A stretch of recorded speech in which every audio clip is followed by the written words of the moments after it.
Order. Mr. Albro. Present. Ms. Calderon. Here. Mr. Costa. Ms. Carter. Here. Mr. Lombardi. Here. Mr. Lino. Mr. Moore. Here. Vice President Dunn. Here. President Gomez. Here. Please stand for the Pledge of Allegiance.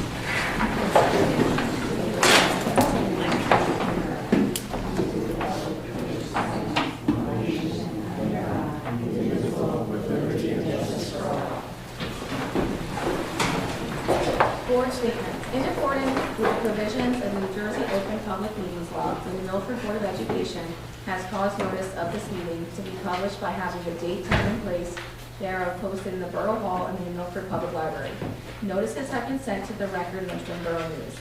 The board announces that under its long-standing policy, they will not discuss in public any comments made by members of the public concerning individual staff members. At this time, please be advised that all cell phones and electronic devices are to be turned off. Meetings of the board are open to the public, and all members of the community should feel free to participate. Before coming to the board, the chain of command should be followed. There are two portions of the meeting reserved for comments from the public. The first at the beginning of the meeting for agenda items only, and the second at the end of the meeting for other items. Issues raised by the public may or may not be responded to by the board, but all comments will be considered. The board requests that all members of the public be mindful of the rights of other individuals when speaking. Due to confidentiality and legal rights afforded by the state of New Jersey, members of the public are asked to not speak negatively or in a derogatory manner about any employee of the board or any student. Okay, we are going to start off with a presentation with the Finding Nemo flag.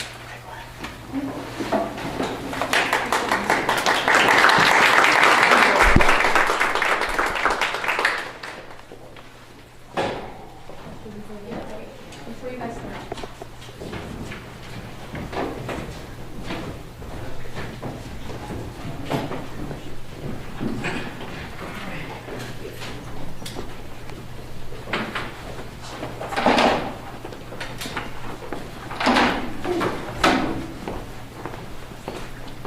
All right, good evening, members of the Board of Education, administrators, colleagues, community members.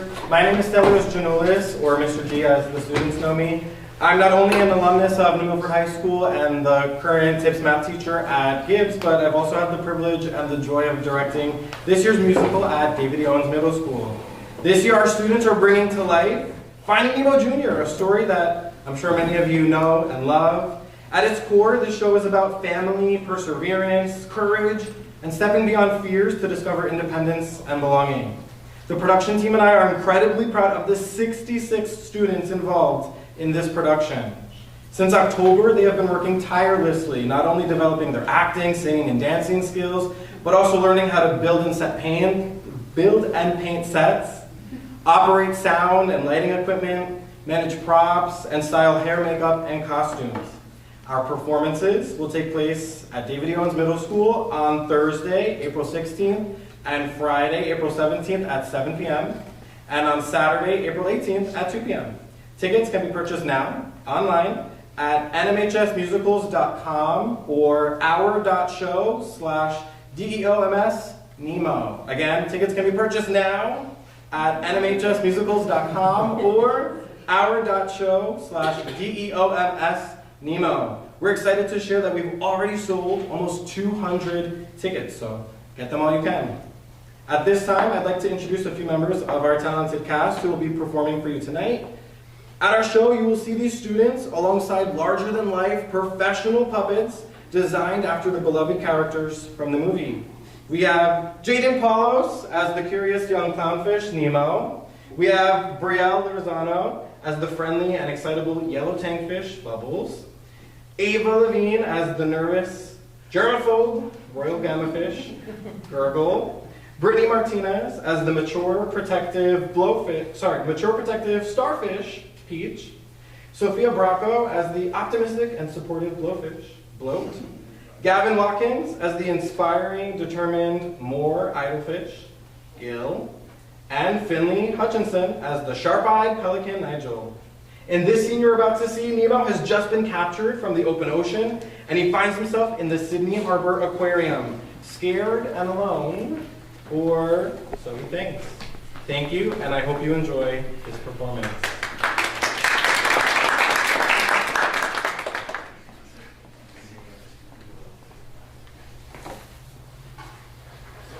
Dad?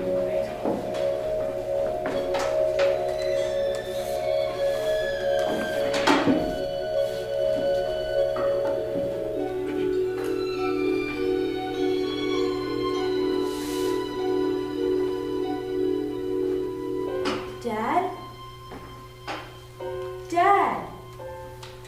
Where's my dad? I'm all alone.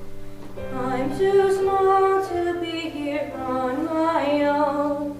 I swam away 'cause I got mad. But now I really need him. Where's my dad? Bubbles, Bubbles, Michael! Ah! Oops, hello there. Ah! Stranger the tank! Stop that! You're scaring the poor thing. It's okay, honey. Where am I? Welcome to the Sydney Harbor Aquarium. I'm Blue. This is Peach, Gurgle, and Bubbles. Bubbles? This tank is our little corner of the aquarium. It's not much, but it's home. Good night, mates. Hi, Nigel. Just popping in for a quick hello. We have a newcomer. Thought one might be. I saw Professor Sherman's boat dock in the harbour this morning. I'm Nemo. I'm from the Great Barrier Reef, in the ocean. Ah, the ocean. The ocean. Ah, germs. Well, I swam like the drop-off, just for a second, and this diver in a mask came out of nowhere. I have to get back to the reef. I have to find my dad. He's probably so mad at me. Oh well. But I'm afraid the Great Barrier Reef is thousands of kilometers from here. But in the meantime, I'll keep a lookout for your dad. Bye, Nigel. How am I going to get out of here? Hey, kid. Huh? Who are you? Name's Gil, and I'm gonna get you out of here. In fact, I'm gonna get us all out of here and back to where we belong. Your escape plans never work, Gil. That doesn't mean we should ever stop trying. Gil here is always cooking up brand new plans to bust us out of the aquarium. A real risk taker. Daredevil. Wishful thinker. Fish are not meant to be kept in a box. It does things to you. Bubbles. We can't give up. We were so close last time. He's right. Operation Toilet Flush was the closest we've come. But our tank smelled for weeks. I still have nightmares. Guys, we're just getting too old for this stuff. Look, gang, we gotta help the kid. Okay, Gil. What do you have in mind this time? I got it. The intake pipe. It leads directly to the ocean. But that pipe pumps water into the tank. There's no way we can swim against that current. Unless the pump was off. Exactly. That's why Nemo here's the key. I've got a feeling we found a way. You said this before, and we almost got squished by our hate. We don't need a replay. This time's different, 'cause now we've got you. We'll walk it out if we can swim the way we always do. Together, we swim together. Cooperation is the secret to our success. We swim in harmony, we're a fishing family, and the coral reef will be our new address. So, how about it, kid? I would swim well. I got a bad fin. One bad fin never stopped me. Whoa! Good fins or bad fins, we battle through. But the ocean is scary and dangerous, Gil. Not when you're with our crew. You're on us now. We've all got your back. And no fish will be left behind. We paddle as a pack. Together, we swim together. And together we'll get out of here as a group. Bubbles! I believe we can. Yeah, what's the plan? We're gonna jam the filter and fill this tank with poop. What? Nemo will smart enough to jam the filter. The tank will get filthy and the staff will have to clean it. Oh! The whole poop thing threw me off. They'll turn off the pump, we'll remove the grate, and swim through the intake pipe into the ocean. Take the rock, jam the gears. Fill the tank with food. Take the grate, swim the pipe. Into the big old blue. Take the rock, jam the gears. Fill the tank with poop. Yank the grate, swim the pipe. Into the big old blue. Into the big old blue. That's it.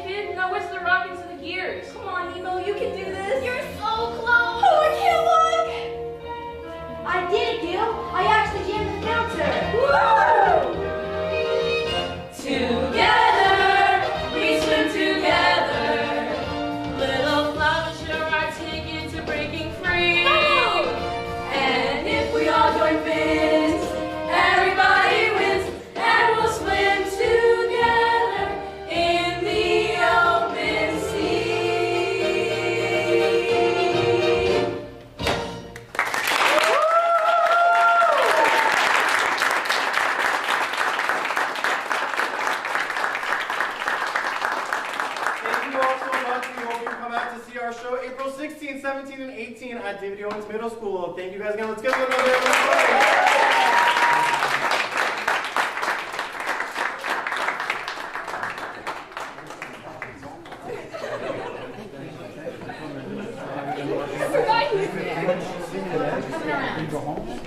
Well, yeah, we had a little change. I didn't. Wonderful. I can't wait to see. I'm going to bring my family.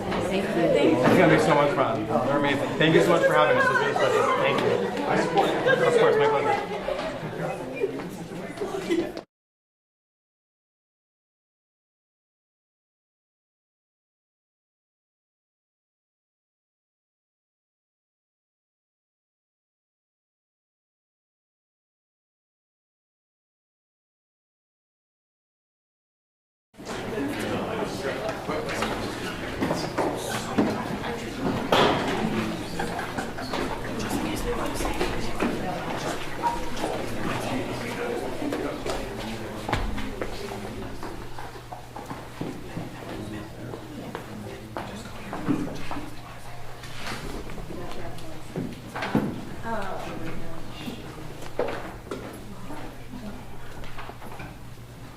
Now we're going to do the Unsung Hero Award.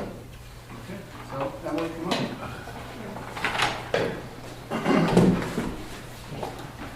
So later under board action, I'm going to discuss a resolution for Emily from all the way up here. You've been on stage before. You were at the big stage at the Unsung Hero Award. So this is actually a big deal. Every year, one student from every high school is chosen. And to summarize this award real quick, and then I'm going to read the resolution, is it's someone who is just an all-around great kid, but doesn't put herself out there in terms of like promoting herself. Like she's just always flying under the radar, doing the right thing all the time, persevering, and people recognize it. And there's a lot of kids like that, but for you to be recognized really means something. So the board every year passes a resolution, and I'm just going to read it real quick. Whereas the Bergen County School Boards Association, in collaboration with the New Jersey School Boards Association, recognizes unsung heroes from each high school in Bergen County to celebrate those whose character and impact define the heart of our schools.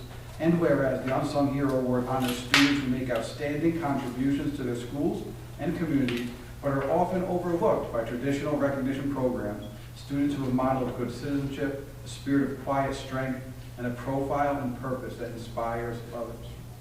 Whereas Emily Garzón Cabrera has overcome seemingly insurmountable obstacles to reach their full potential, serving both the school community and the community at large as a beacon of resilience and integrity. And whereas on Wednesday, March 25th, 2026, Emily was formally recognized for these achievements at the 2026 Bergen County Unsung Hero Awards ceremony held at Henry P. Beckton Regional High School.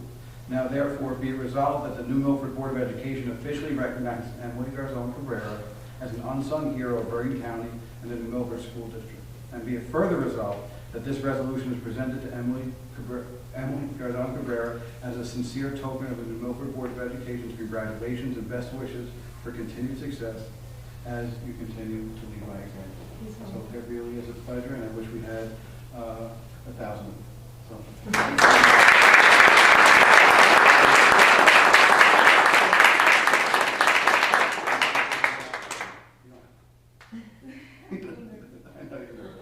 So this is for you, a certificate, and here's the resolution. Okay? I just want to say that I'm so grateful for this opportunity, and yeah, I'm gonna be doing this all the time, like being the person who I am and being proud of me.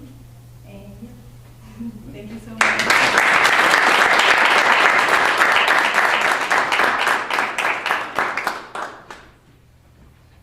Okay, and now we are going to do the athletic recognition. All right, so we have two excellent athletic recognition that's above and beyond. I'm going to go through my board report, all leagues, second team all leagues, honorable mention all leagues. We had two very impressive athletes. The first is Santino Armida, who their swim coaches are there. Please stand up. Oh, Santino!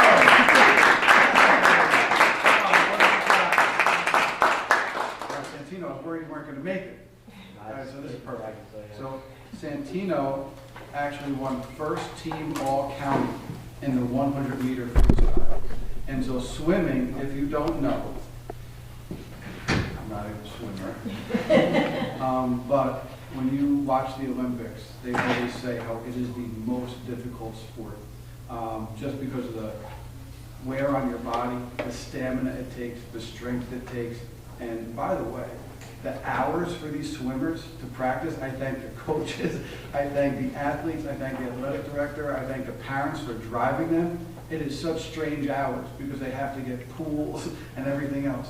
So as we build this program, we continue to build this program, we now co-op with Waldwick. We are making a lot of gains. We missed out on the league, right, by a tiny, tiny little bit, you know, and I love how the coaches and the kids were upset by that, because that means that they want to get better and better and better, and that's exactly what we want. They've come a long way with the program. So I just want to say thank you for continuing to work, right, working hard, and first team all county is quite an honor, man. You go into the annals of the county, which is rarefied air. So congratulations.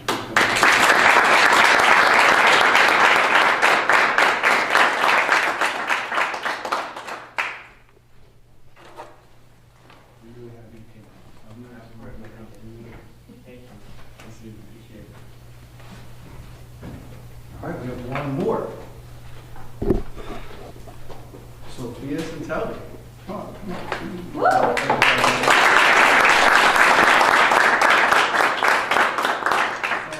Speaking about rarefied air, Sophia is part of our comp dance team, and she was first team all state.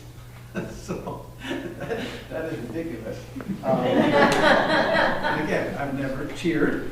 However, I have great respect, and you are a flyer, right? And you are the stunt person, so you're being flung up all the air all the time. And I will say this, it takes a tremendous athlete, number one, to do so. You have to be brave, you have to be willing to get hurt, because the most concussions, and I'm speaking of old AD now, with my old AD head up, the most concussions come from cheerleading, when unfortunately your people drop you, but that didn't happen.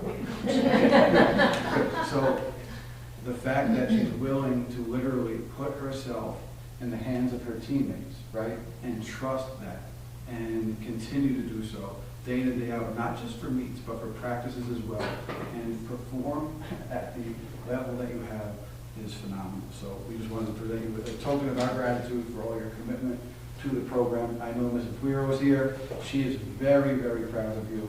And we invited you. I didn't invite Mrs. Guiro. She invited me. And I know. I got a passive-aggressive email. And she was invited. So, but it just shows that you're so well received by everyone. I'm very proud of you.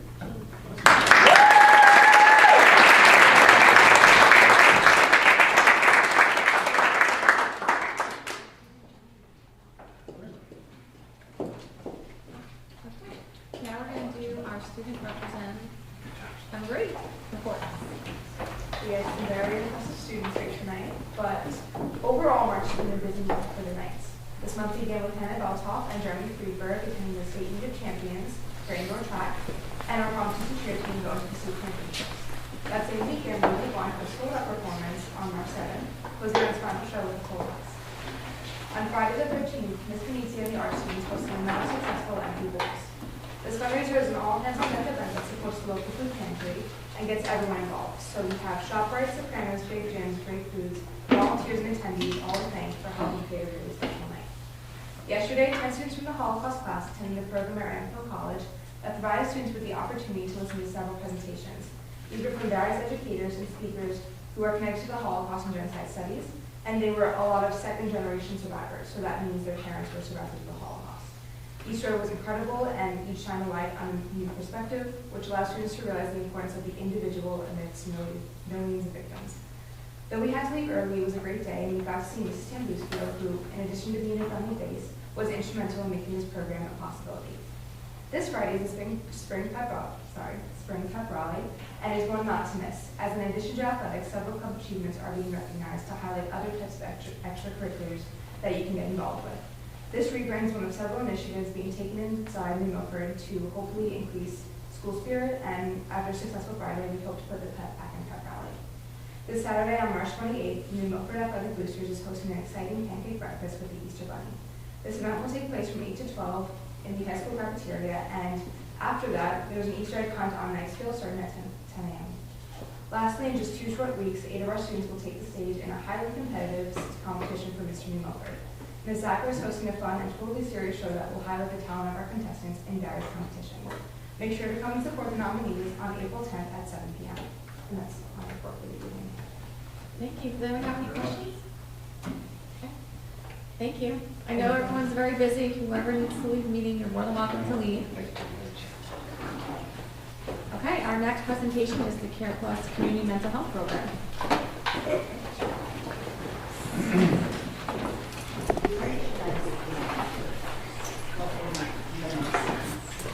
It's right there, yeah, I guess right in there if you would do it. Is that his foot code?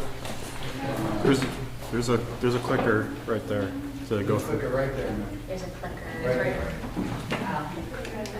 I wasn't really going to speak to this is for show and for this pretty background. We'll just have fun. So hi everyone. Honestly, the students were such a tough act to follow at this, but they're so accomplished, more so than I ever was at their age when I was probably still like, not really sure about my life, but clearly they all have very strong direction. But my name is Anne-Marie Hall, and I am the Senior Vice President for CCBC Strategies and Innovations at Care Plus New Jersey. Now, CCBC stands for Certified Community Behavioral Health Clinic.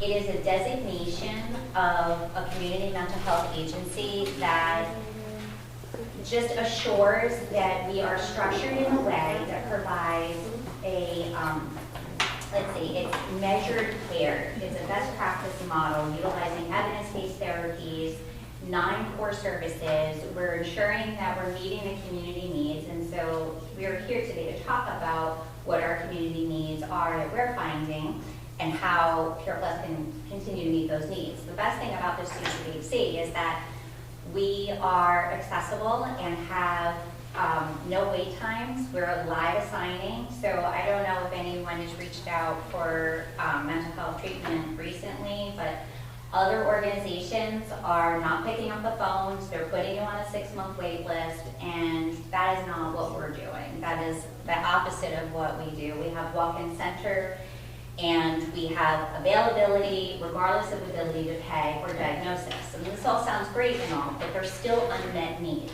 right? So this is where our partnerships now is coming into play. We are continually challenged as a CCBC to look at our community needs, and we do a tri-annual community needs assessment.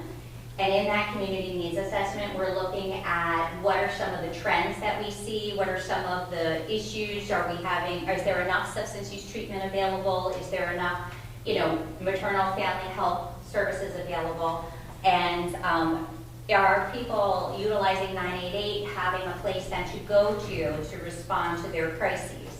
We know that mental health and substance use treatment is embedded within our communities, and I'm sure it's seeping into the school system as well.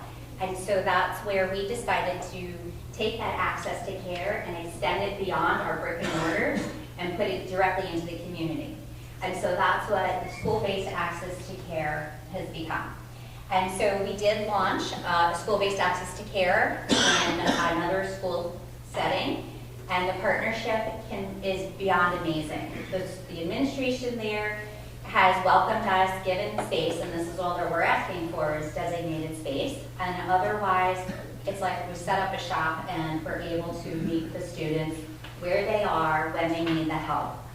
So that is something that I think that can be replicated. And as a certified community behavioral health clinic, this is not at a cost to the school. This is something where we are billing the benefits of the individual. They are voluntary and confidential, so it's not a school mental health program. This is Care Plus and our electronic health record and our data that we are measuring and ensuring that the work that we're doing is meaningful and is helping. So, let's see, I wrote some notes down. Of course, my eyes, I need to see. Well, so those are like the main highlights. I did put together a little bit of the vision, and again, this I think was distributed ahead of time. You could probably have slides, right? Handouts? Yeah, I talked about my board notes real quick, but and how this would work is we have Care Plus, we have Anastasia and Mom Day in our school district already, who we work very closely with. And we pay her Care Plus for those services, and she provides clearances and everything. She's wonderful. We have an unbelievable partnership. This would be above and beyond that in terms of, on the past couple of board notes, we put in a couple lines and resolutions in regards to mental health. And in my board notes, I alluded to that we are searching for avenues to get more mental health into the buildings. Now, in the budget crunch, it's hard to go out and just get another Anastasia, for that same amount of money. And Care Plus is starting to offer this program. They piloted it. We'd almost be like a second pilot, right? To see what it's like. And let's say they go to our clinicians, or Ms. Acker or Anastasia, right? They need a higher standard of care. We refer them to this Care Plus, and they would call the parents and talk about, hey, you've been referred, or whatever it is, and we're recommending counseling. We recommend counseling. We think it's fit, and they would work with the insurance companies to get it paid for. The nice thing is, these kids are in our school, so part of the problem with getting care outside of school hours is the kids can't always get there. They say they're going to go, but they do not. The parents get distracted, whatever it is. This would allow us to be like, hey, we're going to schedule during gym class. We're going to schedule during lunch, or whatever it is. And now we know they're here and they can go. It also, if we have kids, with substance abuse problems, right? Let's say there's 2 or 3 kids, they can start a group here. And it's not our staff that's doing it. It's actually an outside clinical partner that's doing it. But we are just working with them and have the time and facility to help them out, which will give them a greater level of care. And I'll be honest with you, it's at no cost to us. We'll start out slow and roll it out and see what the capacity is. But it's just something that we're piloting and trying to take advantage of in our community. I don't want to say it's flagged, but our community, they're interested in our community because we have a very diverse community with a lot of different needs. And we've been a partner with Care Plus for a long time, going back to John Paul. And that's what we're looking for. We're looking for, again, partners that would work with us as we scale it. CCBC is scalable. The more need there is, the more we will supply the staffing and the model. And it's a mixed model. So it's case managers as well, care coordinators, helping link, to outside resources if need be. Those are things that folks don't necessarily have time for, that care coordination piece. Well, CCBCs are built on care coordination. We are a vehicle for care coordination, and that's what we're charged to do. We would be ancillary services to what Anastasia is already doing, and but we have no cap. And I think that's the thing, we're within a school-based contract, there's a set cap for LOS. And there's a reason for that. There's just only so much, one person in a role can do.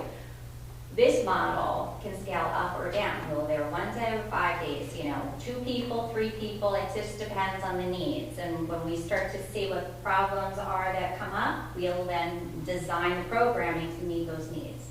So, I think that's what we need is that ideal partnership, and I think we have that here with New Milford. Care Plus, and I'm returning here in the past 2 years, but I know Care Plus has been here for a while, and there is a nice relationship. And I think that's one of the reasons why we were chosen, is because it is a pilot, and they kind of trust the people that they work with here already. So I just wanted to bring Care Plus in to present. Mrs. Warren has sat in on this. Obviously, our student assistant counselor sat on this. Mr. Manapelli has sat in on this. We met with them 2 or 3 times at least, describing this for over an hour each time. I was just trying to map out how it would look. We even talked about, based on the need, it might be middle school as well, that we spend a day in the middle school. because, you know, the middle school, sometimes they have needs as well, and they're going through transition as well. But again, it's a community resource that, again, comes through the schools, but at no cost to us, but we're still providing that support, which I think, you know, could be very, very important these times. I'm really good with questions, so please fire away. So you had said something about no cost to the district. For the students or the families that aren't unable to pay for services that don't have benefits, will they be covered by Yes. So Care Plus has access to presumptive eligibility, and so we have staff already trained to help assist with that presumptive eligibility. New Jersey also has a payment system for anyone who is not eligible for the presumptive eligibility. We're automatically able to enroll them in the NJ MAP, is what we call it, the New Jersey New Jersey Mental Health Payment Processing System, NJ MAP. And so there's ways that New Jersey will fund mental health. Now, that is something that comes with that care coordination and that case, management that we would then do. We take that on ourselves and work with families. And so it's beyond just mental health treatment or substance use treatment. It's that whole person. We're here to address social determinants to health as well. In fact, it's, again, a charge of ours that we need to be doing. We're monitoring BMIs. We're, looking at PHQ-9s, which is just a depression screening, and unhealthy alcohol use. So these are just standardized. Truancy is a big one that we talked about. Yes. We have kids that they know we have a clinician in here, and that's the first thing they do. They get them in, they meet, and then we get them out throughout the, into the school system. But if they know the clinician's here, they're more likely to come. That actually did just happen in our other school-based access to care program. We had a young lady who was scheduled, and the first thing she did when she sat down with us was, I wasn't going to come to school. So she had 12 absences to that day, that's getting to the top end. And so she said, I didn't want to come to school, but I knew I had this appointment, so I came here for this. And to me, I was like, oh, this is amazing. And just so you know, I'm a marriage and family therapist, licensed, and a licensed professional counselor. I'm a clinician, so the services are just designed by clinicians. I have LCSW and we have LCADC. We have the expertise, but we're also parents as well. I'm, in a nearby district. I have friends in the New Milford district, and so for me, the community is really important, to provide that level of support. So, any other questions? Thank you. Thank you very much. I appreciate your time. Thank you.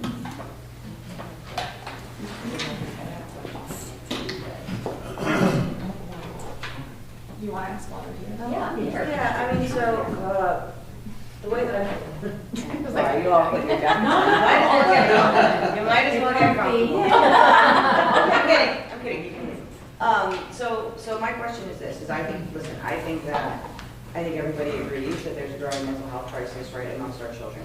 And there's, that we have to pay special attention to them and provide the services needed. I'm trying to understand what relationship will this have with the district in terms of liability. And I'm asking that because if you're going to be providing mental health services, I don't know if you have prescription services or anything like that. Say, we're almost, we're shielded to a point because I imagine there's a certain things in the contract that will kind of shield us, but to the extent that there's any sort of I don't want to malpractice, liability, anything that, God forbid happens. 100% on is that? So all of our employees are covered under our malpractice insurance, and that would be, we would name the school as an additional insured, and we would ask for vice versa, if I believe that's how that works. But every practitioner, they're licensed, they have an ethical board as well, and the liability would fall on us as if we were in our own site and space. We are a provider that does community-based care, and so the work on site is in the community. We could also go to clients' homes, and we could go to the Dunkin' Donuts if they're comfortable. We could meet at ShopRite in the parking lot if need be. That is the work that we do every day, and so it's over 600 employees at Care Plus. We have a big umbrella policy, and so that would be covered. And then what kind of screening service do you have you know, because obviously for like and I don't know, but for like a business, the screening, the background screening that's done is maybe just as robust as the one that's done here in the district, or So no yes, more? so that's a great question. So all of our onboarding employees, they do go through our own screening, but then we go through your screening as well. So anyone we have operating on site has also the same credentialing that your staff would be required to have. So we do not overstep that in any way. And then which, do you take all insurances, or? We do. So every single? Yes. That's fascinating. Nobody does that anymore. I know. We actually went out of UBH for a while there. They were not playing nice with us, so we said, forget it. We're just not getting paid. Like, why are we working for free? But we just went right back in. So now it's everyone again. And then what is your, like what kind of turnover do you have in your business? And I'm asking this because if you say, you know, say you build a relationship with a child that is now going to you regularly, right? Like, it's not, is it going to turn over every year? Are they going to get a new person, or? So most likely it'll be a stable, so I'm at Care Plus 23 and a half years. So just, you know, stability wise, like I started off as a clinician at Care Plus and had sort of changed my roles to senior vice president at this point. Nicole McClellan's been there 26 years, 27. Yeah, 26 years, and Lisa's a newbie at 3 years in, and so she's our newest, but in any case, the point is we actually do have a high, well, I guess the terminology really is low staff turnover rate. We have a high stability. Yeah. Right, so certified community behavioral health clinics, I get back to this. This is my passion, that's why my title is CCBHC, because I started it at the state. I really, you know, it was new. This wasn't even a model that existed before 2017 when New Jersey was one of the first states to become a certified state, and then Care Plus got picked up with that, and so we launched the very first CCBC in the nation. I was there for that, so for me, the model of CCBC, there's the way that it works, just so that you have an idea of why this is a mutually beneficial arrangement, is that for us, we do have an enhanced payment through Medicaid, and it's a per member per month payment rate. And so we are tasked with the state as being a certified community behavioral health clinic to provide services to everyone, regardless of their benefits. So the enhanced rate on the Medicaid end, which is what the state has no control over anyway, is what helps support the other ancillary services that won't ever get funded through a Blue Cross Blue Shield. Blue Cross Blue Shield is not paying us to make those phone calls, but the Medicaid is covering that, and they know they're doing that on behalf of other youth. So that's one thing. So the other part of it is that our staffing matters in a certified community behavioral health clinic. The staffing part of it is we are tasked with having an attractive, you know, employment package so that we have that ability to have more consistency. So we have psychiatrists that have been with us for years. We have our clinicians. Our management team is a very stable team. So these are the things that matter, because people, when your staff are able to feel good about the work that they're doing, they can do good work. And that's what we're invested in. So we have benefits packages like pet insurance, and we have a really comprehensive, you know, benefit assignment ourselves.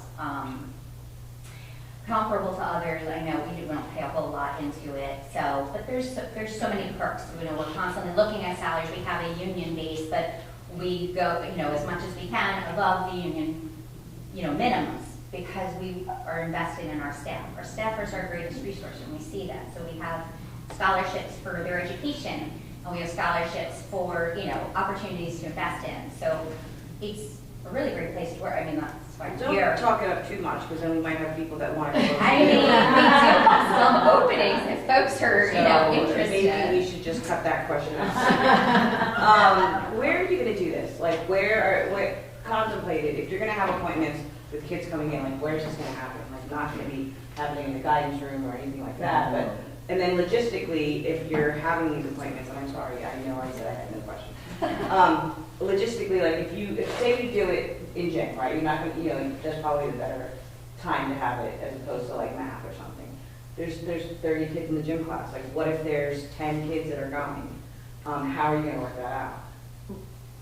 Well, space-wise. We have space that we'll dedicate, and there's different types of counseling sessions. It could be a group session, it could be a single session based on the need, and that will all be worked out there. Now, it's also based on need. So, for instance, if we only need to serve 12 kids, they might only be in the building for 1 day or a day and a half or whatever it is. If we get a lot of children that need this, they will be in here more, and depending on the need, even 2 clinicians or whatever it is, because it's based on need. We've been fortunate because we do some work in some other school districts outside Berkeley County and elsewhere, but schools find a way to find space for us. They do, even if it's asking another person to leave their office for 2 hours so we can use it for those 2 hours, schools find a way. Do you guys do like Board of Ed services, like if any of the? I actually want to. We do. We actually want Well, she mentioned marriage I had 2 other questions and I forgot. Okay, one. The other one is, what about parental consent? Do you need that? Yes, of course. Yeah. We still request it. We do have, so what we have already outlined is, for us, we have a sheet of acknowledgement that this is a service that your school offers. The parents sign off on it. They also load in their benefit assignment so that if needed, it's ready and waiting for us to be able to help if they're requesting service. We don't obviously utilize. So in the event of, like, it's not like you're sending it. Right, you're acknowledging the service exists, and then if you need it, reach out this way. We'll have a referral process in mind. You haven't found any, I know you're doing a different pilot program, but I think I've maxed out my questions, but have you had any hesitance from the kids? Because, sometimes, kids don't want to, admit they're going to therapy or seeing anybody for mental health services. Have you found that they're open to, because with you guys in the building, and then, now it's, you're going to have kids that are going to be going, people are going to know. Is there a way to anonymize that, or? Well, we do a lot of work around destigmatizing mental health services and creating a wellness space and making it safe for youth to drop in. We integrate in parents' night, right, back to school night, as well as having that, friendly appearance and face. So having the ability, a lot of times in the work that I've done in my, almost 30 years at this point, the work that I've done, I've never had a youth ever tell me they don't want their parents involved. I've always been able to, even if there had been resistance, we've always been able to talk through and say, you're still living at home, right? So and you want things to get better, so how else can we do this, so there's always a way to get the parent to sign and consent.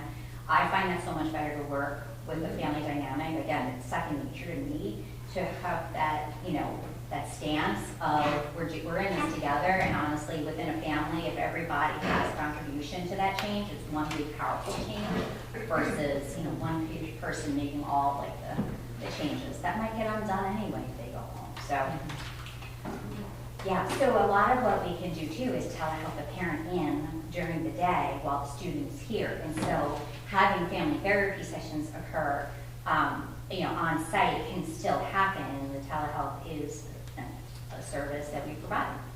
So everyone has access to that. I'm loving it. I'm like, what else you got for me? Challenge accepted, don't tell me. Yeah, one of the, when we were leaving, we got a ribbon cutting yesterday, and when we were leaving, one of the girls that was walking around giving me a statement, she was just like, she's like, I've never felt so safe. Because here's the thing too, I think them seeing the faculty, like everybody together, if they see me and they know that I'm working with the students, and then, you're their favorite other guidance counselor, other counselors that they work with, they get a sense of like, wow, I'm safe here. All these people have my best interests at heart. So like, one of the girls really talked about how much it really meant to her, because like just when we created the hub, the Lions Hub where we were at, and just how she even just feels differently when she walks into that area. So I feel like, if anything, even kids are coming to check out, like, what is this, right? Because the referrals will come from, whether it's faculty, whether it's parents contacting guidance or whatever, and sometimes, they'll come up to us and say, what do you think about this kid, this is what we want to do. So I think that just the togetherness of it and people seeing how it's bringing families and other teachers and the counselors together is creating like an atmosphere that's almost normalizing it, and people are like, what's for group today? They're excited, like they want to be part of it, so it's working out like that. Right, and we definitely want to hear student voice, right? Because if they're invested, if there's a topic they're interested in, like that's what we want to do. We want to engage them. Agreed. It's a way to bridge though two parents and kids together. A lot of times the parents are not coming to those events, the back to school nights, there's a lack of, those are the families too that you want to come on, the ones that are ignoring the emails, the kids that are truant. And so this is a vehicle for your school to be able to have a partner and somebody who's like, hey, we're going to do a prize that night, and we're going to have this, and so we have a secondary engagement for those families when we do that. That's not on you to have to do. So it becomes like I said, a win-win for everyone. And I also think it's an opportunity because you had mentioned that we have clinicians in the school. We've been in that role for a long time. Like we want to be able to reach the other students that maybe wouldn't ever get referred to us, right? Not every student is going to be like a tier 3 that needs a lot. Like you may have somebody that is struggling with something for a short period of time, and we can just be that support for them and assist them. Yeah. No, definitely too, and it's like a beforehand, right? Like there's a lot of IOPs, a lot of partial programs. Let's try it here first. Let's try doing this first. And then also when people come back from the higher levels of care, how do we support them when they come back? Because so many times the students get out of IOP or partial and it goes from like 5 days to, 20 hours to 9 hours to like, it's like, fading out. So how can we help bridge that gap when they come back? And this is for which schools? For all of them?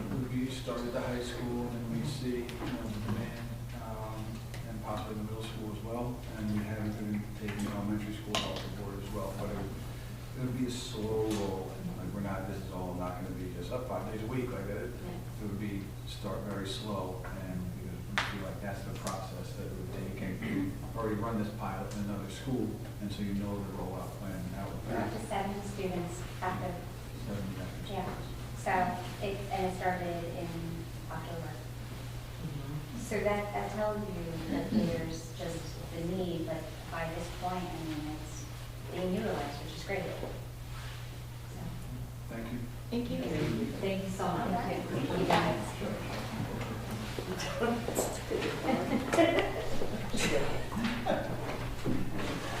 They're screaming you right now. Thank you. Thank you for your time tonight, everyone.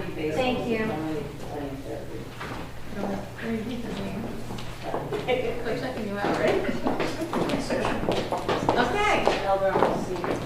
Superintendent of Schools report, Peter Gosso. All right, thank you, everyone. Very dynamic meeting from NEMO to Sports Awards to Care Plus and now the superintendent. We're going to start off with under board action. We have the February 2026 suspension report. In Milford High School, 2 students were suspended for a total of 4 days. 1 student served 3 days of out-of-school suspension. 1 student served 1 day of out-of-school suspension. In DEO, there were 4 students suspended for a total of 8 days. 3 students each served 1 day of in-school suspension. 1 student served 3 days of out-of-school suspension and 2 days of in-school suspension. Berkeley, 0 students were suspended. In Gibbs, 4 students suspended for a total of 4 days. 1 student served 1 day of out-of-school suspension. 3 students each served 1 day of in-school suspension. As far as HIVs, there were no 338 HIV forms submitted by parents and or staff. So 0, that is great. But currently there are 2 HIV investigations going on that will be on the next board meeting. Obviously, BA 2526.60 is the approval of the Unsung Hero Resolution. Really proud of Emily. I'll get to education and curriculum. Under personnel, the approval of the following retirements with regret. Mrs. Tiamsic at the Avion Middle School served 13 years as a science teacher. She started in 2012. Finding a science teacher is very difficult. Tiana has served our community very well. We're already advertising, collecting resumes. Science teachers are very, very difficult to find in middle school and on up. Really quick under finance and facilities, I just want to point out F25, 26. I'm probably going to steal Dr. Kuchar's thunder. With approval of the New Milford Foundation donation of teacher district grants for supplies, materials, and upgrades in the amount of the big one, $33,794.86. And I'm glad to see that Mr. Cashinova and Young are here. The Ed Foundation is a huge partnership. And yeah, you can clap for them, but before you clap. So really every single time Mr. Cashinova was like, what do you need? What do you need? What do you need? And he identified with Mr. Manapelli, we have some of our classroom sets are outdated, meaning that Jerry Peroni, our assistant principal, in 1976 was sitting in the same chairs. Now. So needless to say, it's a need. And obviously, there's some financial things going on, and this is where the Ed Foundation continues to step up. So they have donated 2 full classroom sets of high quality furniture. We had a rep come in, and the chairs are so neat because they're designed where the kids can hang their backpacks on the back and they don't tip over. Like little things like that. Yeah, really, really neat stuff. Teacher podium, teacher desks, 25 desks per classroom, chairs, all included. So 2 classrooms this year, and also guaranteed, I'm going to say, promise, a classroom set for the next 2 years as well. Hopefully to build that momentum. So we're really, really, really count on it. Yeah, thank you. But I know, what do you know, I can count on it. And I'm really, really excited for that. Mr. Manapelli's really, really excited for that. Hopefully it builds up something where the district can also start chipping in as well. On top of that, this is something that we didn't even ask for. Mr. Cashinova was always looking to gain partnerships, not just with the school, but the community as well. And obviously we go to our restaurants in New Milford a lot asking for donations and money. And I think this was a brilliant idea to give back, where our Student Citizens of the Month at the high school is selected by a committee, and the Ed Foundation gives them a $150 gift certificate for those winners for restaurants in our community.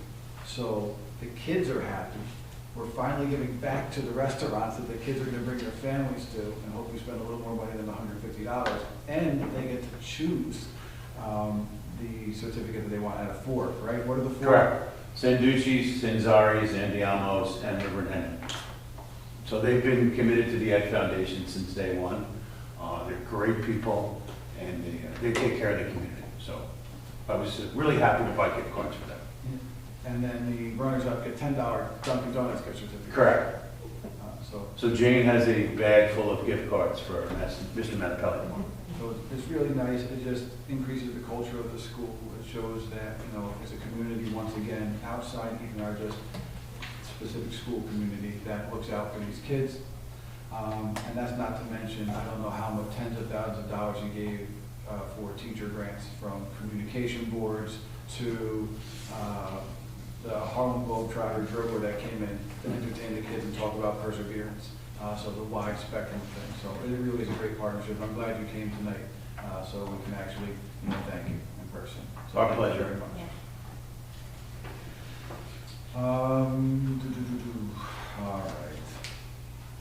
The tentative budget. So the tentative budget, we are moving ahead with the tentative budget. We've had committee meetings. We've been talking about this for months now.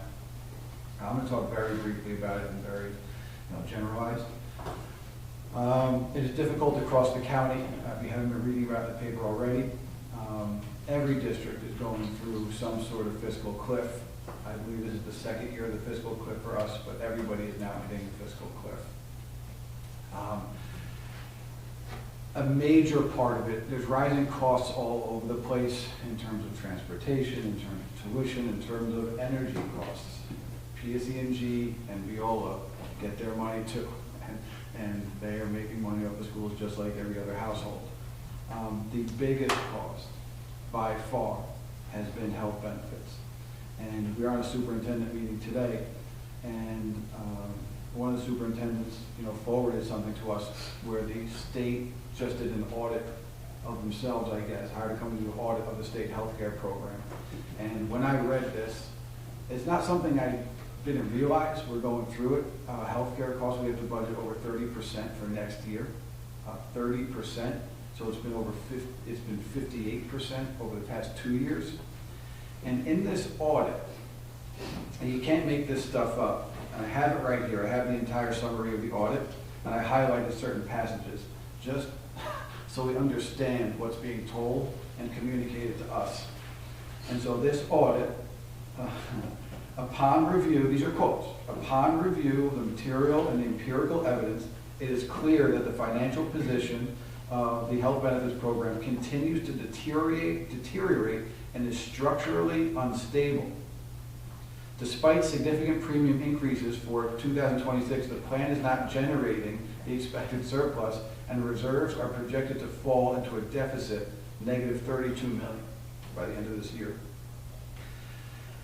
This is where it gets, this is where you just have to laugh. Looking ahead to 2027, the outlook is concerning. Without structural changes, this creates a classic, and this is the word they use, this creates a classic death spiral risk, where rising costs and shrinking membership reinforce one another, making long-term sustainability increasingly uncertain. Death spiral, the state is using for the healthcare state. So this is passed on to the districts. And when you talk about 30%, for every $1 million, that we spend, it's, 10% or 30% is $300,000. So multiply that by, $10 million. So this is where the crux of everything is going to happen. So this preliminary budget, unfortunately, does have, overall reductions in force in faculty and staff. But there is also going to be moving around of different people to hopefully sustain positions. And over the next month, this is going to start panning out as we start having conversations, with union members and school district faculty and staff before the big, budget hearing in April, so everybody's on the same page. So that is the state we are in. Stephanie, do you want to add anything? Just because you mentioned the energy cost, just for some perspective, the 2024-25 budget, we budgeted $360,000.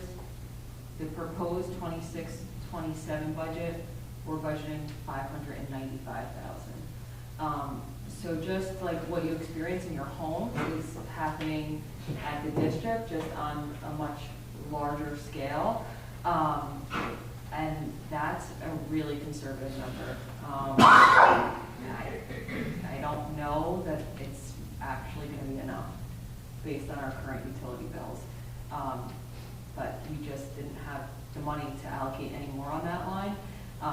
That's just an example of many. Obviously, the health benefits is a very complicated one because we obviously run on a fiscal calendar, and so we know what our costs are going to be from July 1, 2026 to December 31st, 2026. And we've been told to budget a 30% increase for January 1, 2027 to June 30th, 2027. And in doing so, that means that the district will be spending over $1 million a month on employee benefits. That's insane.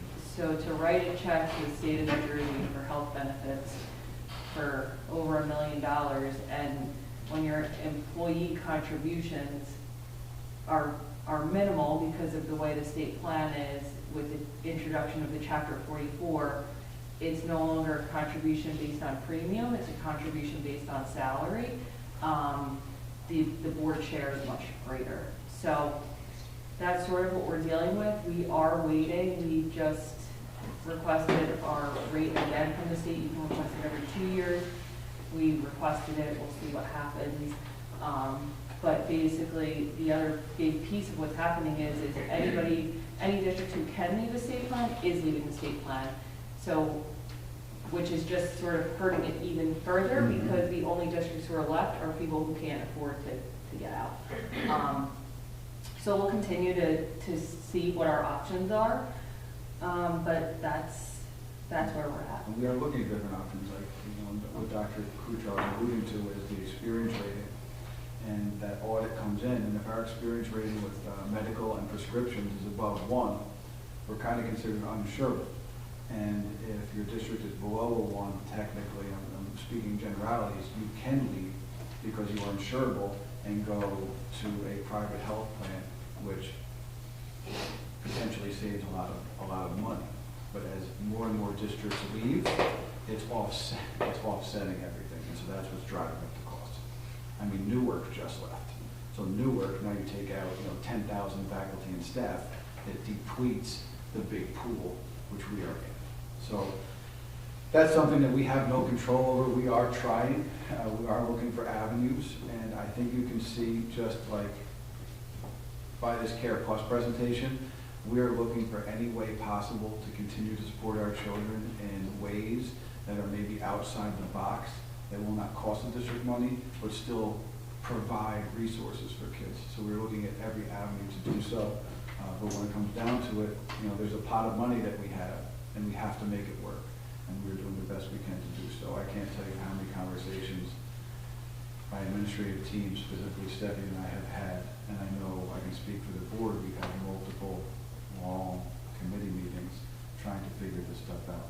So I think I don't want to cut you off, but I think the other really important piece of this is we went through it last year and we continued, the philosophy last year was to have the least impact on students, and we continued with that philosophy, and we continue to try to find creative ways that the students are not feeling a direct impact. And I believe that we were pretty successful again in that. But it's getting real close now. So I think that's something that the board can be proud of, that they've sort of figured out creative ways that the students are not going to be directly impacted yet again. And yeah, it was a lot of hours, especially with the Finance and Facilities Committee, many discussions about everything and looking at everything in total. So it's balanced. It's balanced, yes. So again, over the next month, it'll pan out, and then we'll be ready for the budget hearing meeting, end of April. All right, and we'll move ahead from there. All right, spoken a lot already, but let me just do a couple of quick updates. I can't believe it. So, as a principal, I sent kids to the county spelling bee every single year. We never cracked the top 16, I don't think. Last year, in the North Jersey spelling bee, which is all of Bergen County, they do it in Bergen County. Huge event. Last year we had a first place winner, and this year we had a second place winner. 7th grader Ella Moy. So very proud of her. That is amazing. I can't believe it. For 13 years, I never cracked the top 16. Back-to-back years we placed. It speaks to the children and the faculty, in this district. It really is a meshing of a lot of worlds, and yes, we take the crazy sometimes, but there's really great things happening here as well. And I thank the staff and the kids and the families for that. Read Across America was a success. We actually had 2 readers here, right? And nobody else, right? Just you two. And you. Yeah, I read. The chief of police read, the mayor read, and the Dr. Seuss hat once again. A couple other police, and we also had the high school kids go down and reach the elementary schools as well. It really is a very, very nice event, and it's funny how people have their books. Like I have my Giving Tree book, and I go through that, and I try not to get choked up because the Giving Tree is a very powerful book. I know you have your book, right? And the mayor has his book. I have 3 books, and I just picked which one I wanted to read. So it really is a very nice event. I thank the media specialists, Ms. Oliveri, Ms. Blitzen especially, for really arranging that and coordinating that and sending out all those emails. So that is much appreciated. It's one of the best days in the district. And again, Councilman Seymour was there. He loves speaking in front of people. And, Chief Clancy was there and his constituents, so I thank that as well. We have Dr. Safford, one of our teachers at the middle school, who will be presenting at an AI symposium at Fairleigh Dickinson University. So he is also an adjunct professor there, and they're doing an all-day symposium, and he was invited to speak on integrating AI into teaching and learning. So we have an expert, we're very proud of him, and I will be talking about that in my district newsletter if anybody wants to attend.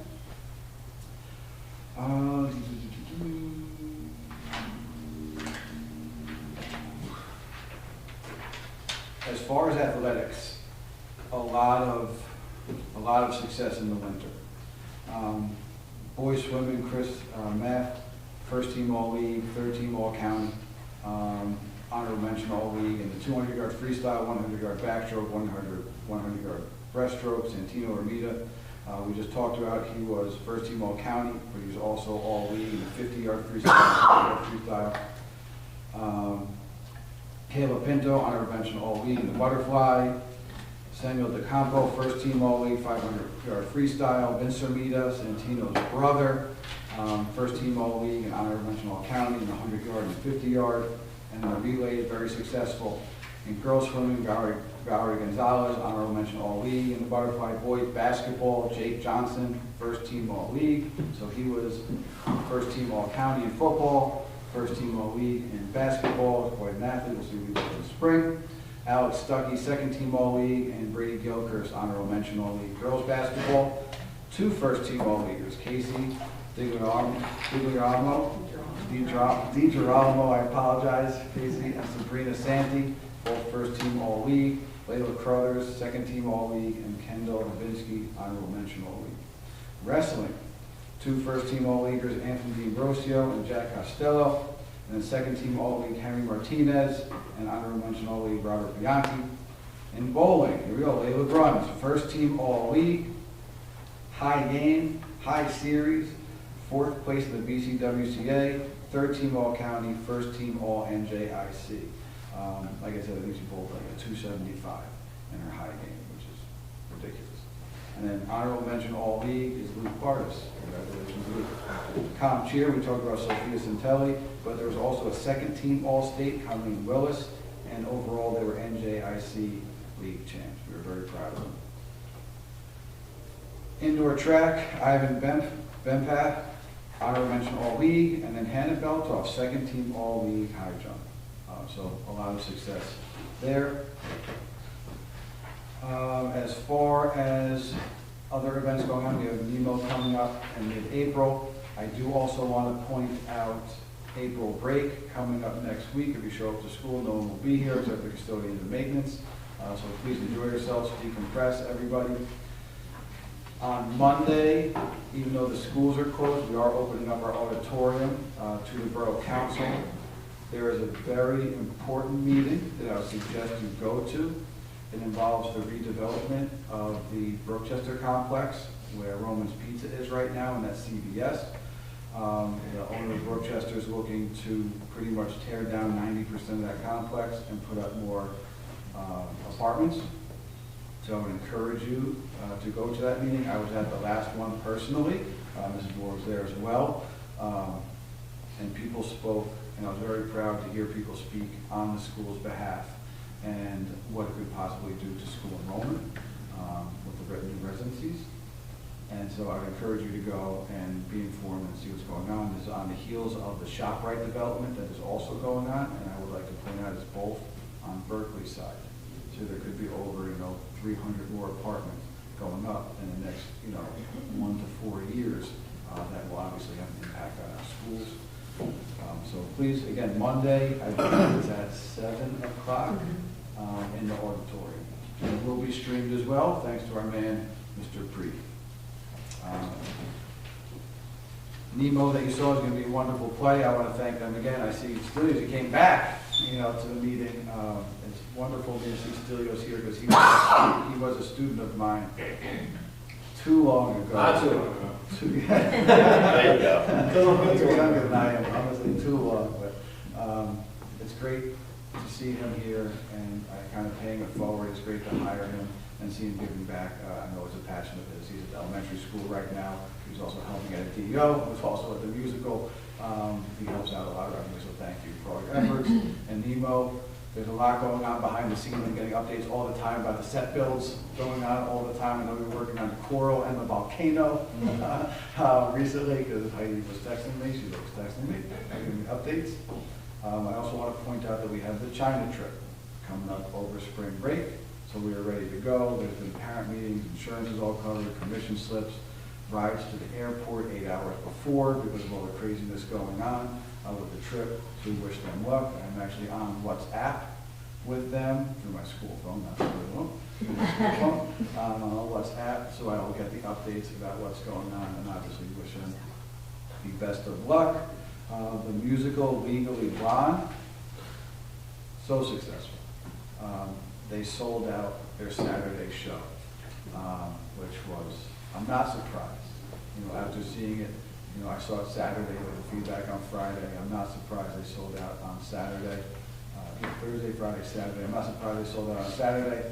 And again, I was texting me, like 60 tickets left. You go 50 tickets before you we put out one last e-blast, and they hit it. So that is a great testimony to the staff, to the talent of the students, and again, a strong community when we want to be that will come out and support each other. And we actually got an email from someone from Washington Township who is not associated with the district at all.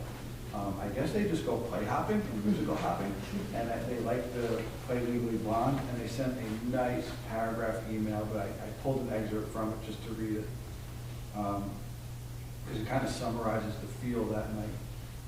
The love and sense of community and support you all showed each other after the performance was incredible, and actually gave us some hope for the future. So that is wonderful when you get people from outside of town that come in here and just watch it and are moved enough to email complete strangers that they enjoyed the show. So thank you again to all the children, the young men and women who put in all that work, the staff, very successful. So proud of you all. That is it for me. I know it's a long one, I apologize, but I want to make sure everyone is informed. That was your longest ever. Oh my gosh. Does anyone have any questions? No? Okay. So are you doing Lauren's report? I thought I was wondering, okay. All right. Assistant Superintendent report. I'm back. Ms. Odoxia is under the weather. We wish her the best of luck. She's been fighting something. I appreciate her coming into work. I'm a work through sickness person, and she has been trying, but she's sick. She's got to take care. So she has just 1, 2, 3, 4, 5 quick updates. The administration of the New Jersey Graduation Proficiency Assessment, we know it as NJGPA Adaptive, took place last week with makeup testing currently underway for a small number of remaining students. We navigated some initial logistical nuances, specifically regarding the flexible session structures for reading and mathematics.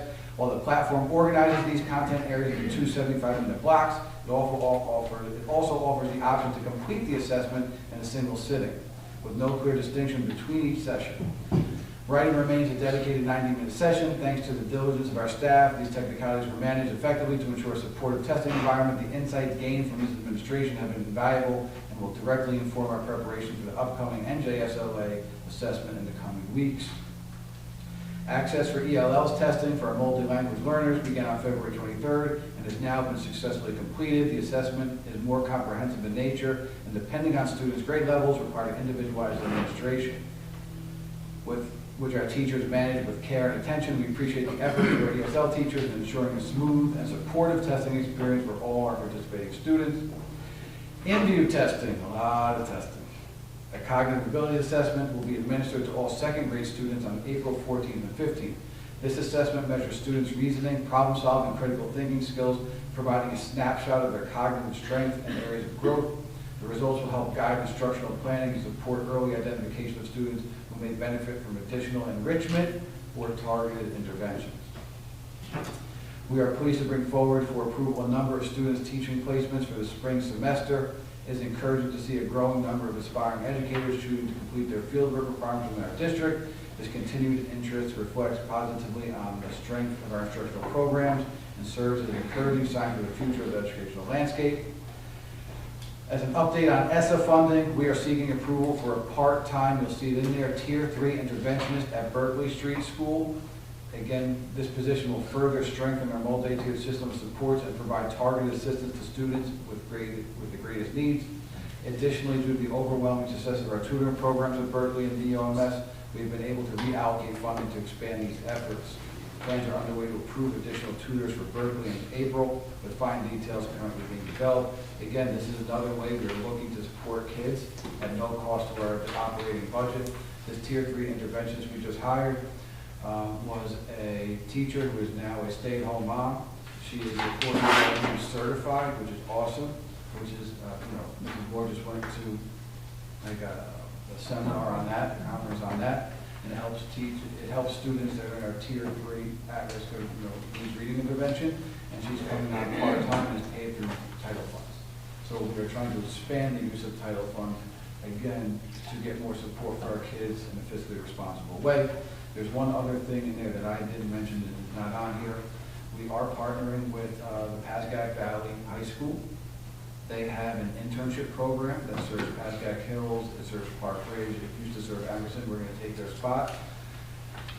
We do have an internship program that's 1 day a week. It does not offer the trades. This internship offers access to the trades. So you actually get interned to a person with HVAC, an electrician, and it's 5 days a week for half days. Wow. So they leave the school, it's almost like Bergen Tech, but now these kids can go out and they can hopefully, whether they like it or not, which is both very good.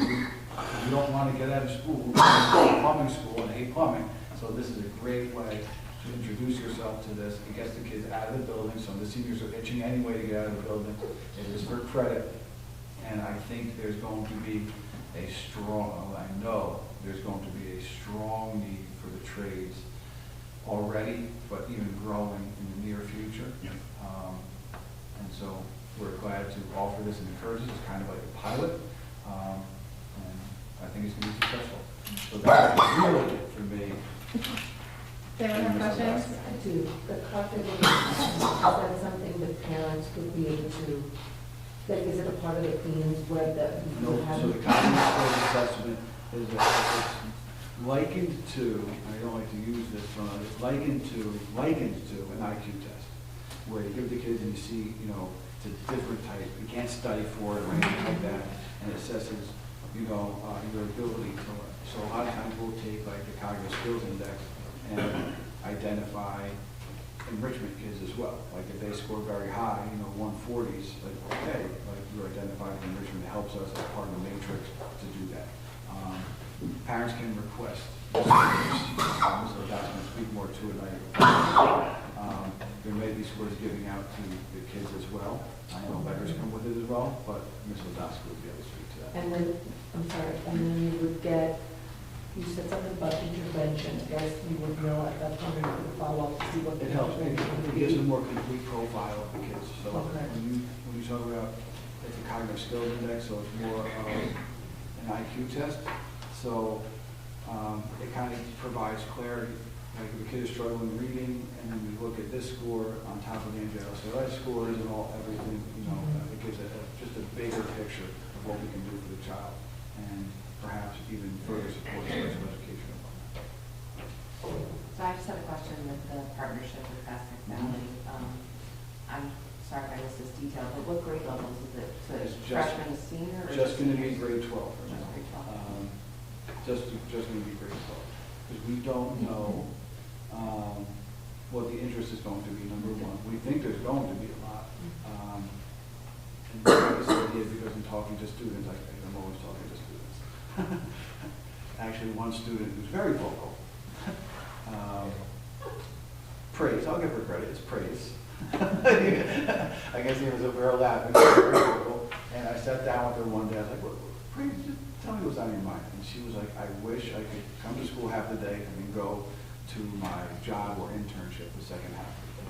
I was like, okay, we're looking into this. And I know, my kids go to Pascack Valley. I know they have a program.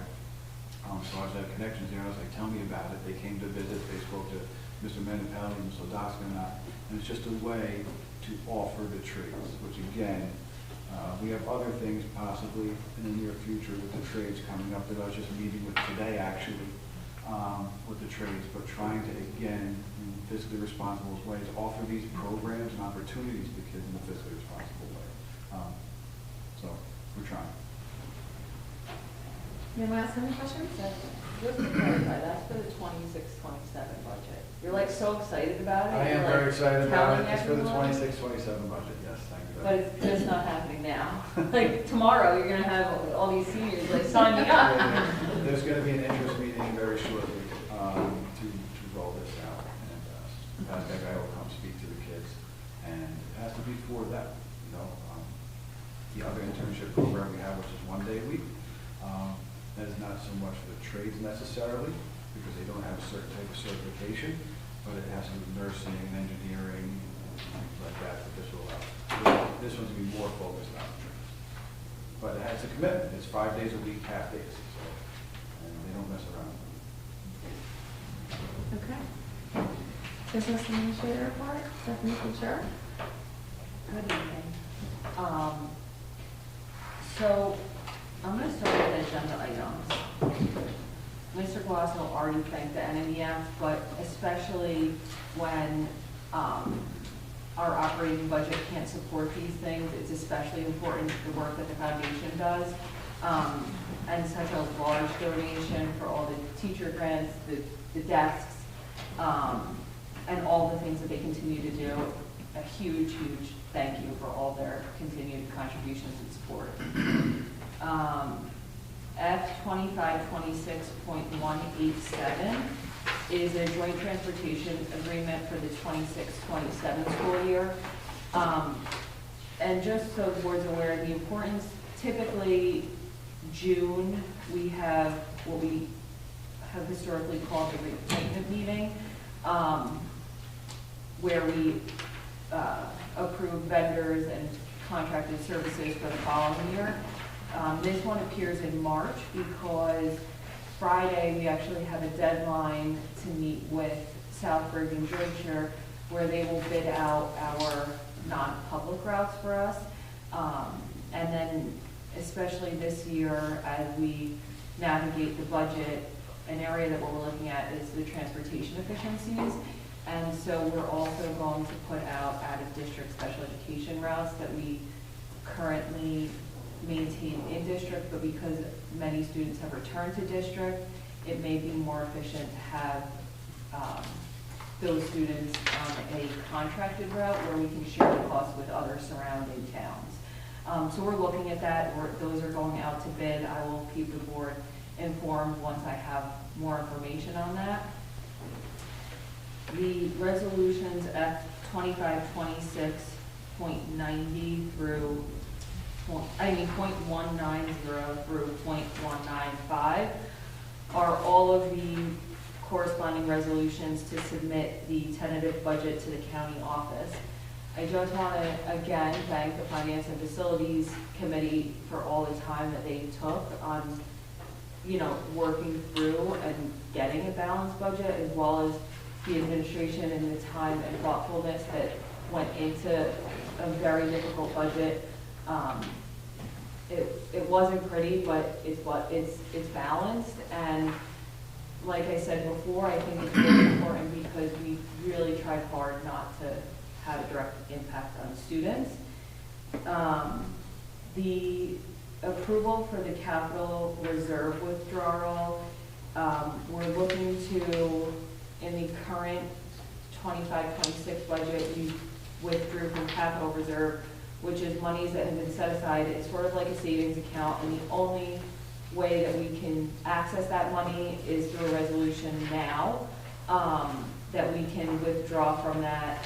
And it has to be for projects that are outlined in our LRFP. And so the project that we identified for the current budget was to do the windows and doors in the cafeteria, the high school cafeteria, was a big one.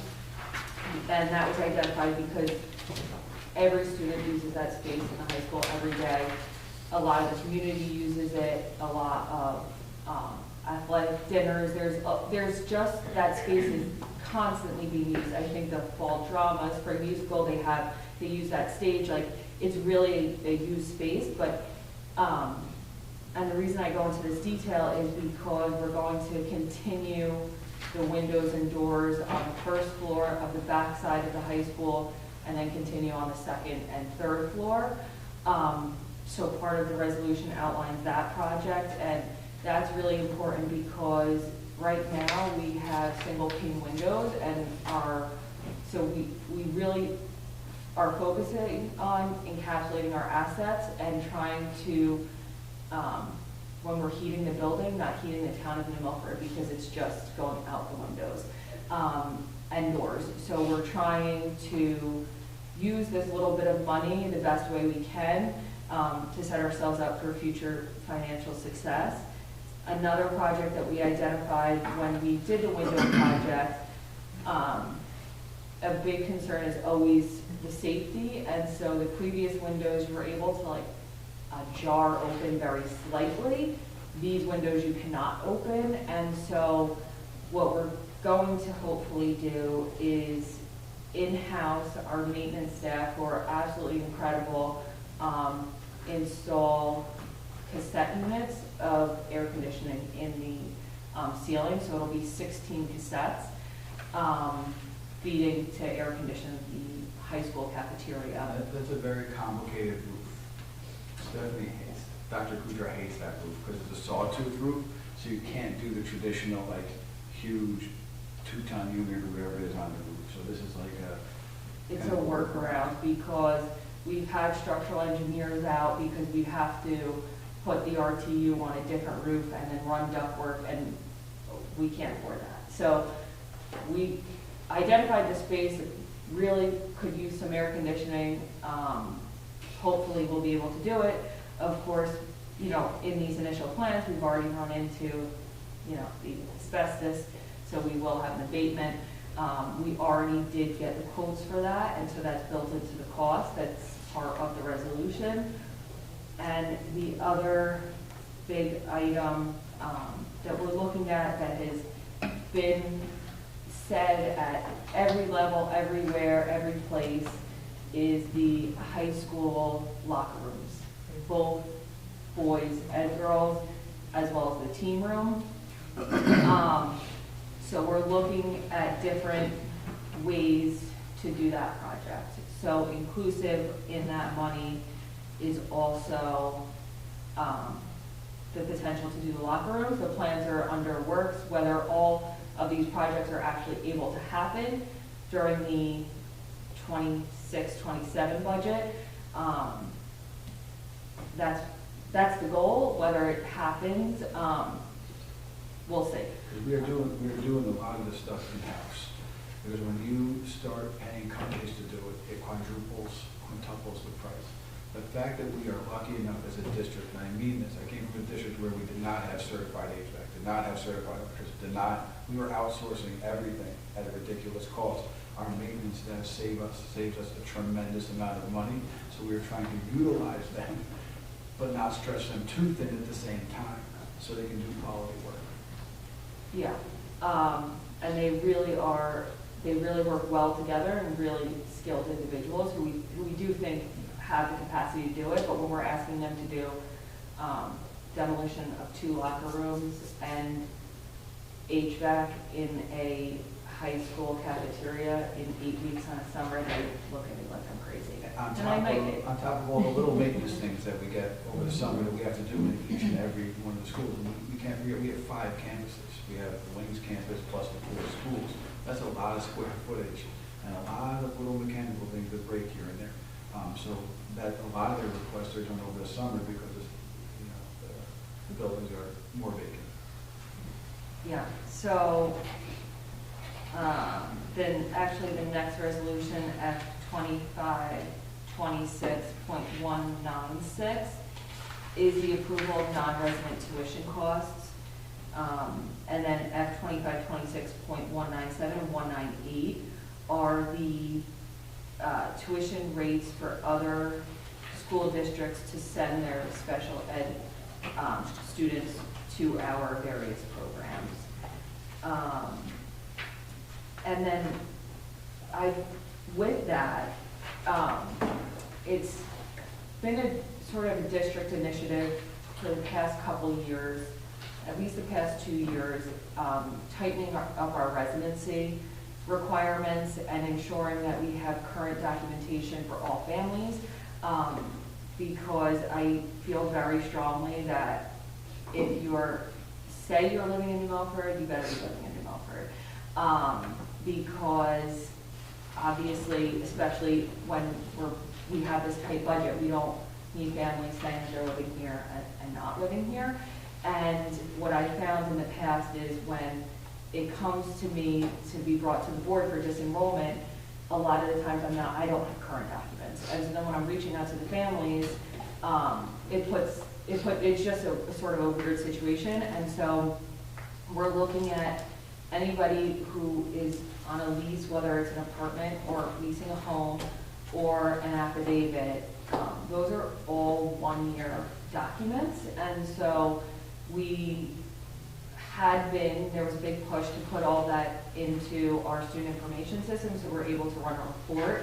And so with the help of Ms. Auerbach, we're updating all of that. We recognize that some of our records are out of date by a few years, maybe a few months. And so all of those families, at the beginning of April, will be receiving a letter to prove residency because we just want to ensure that we have accurate data.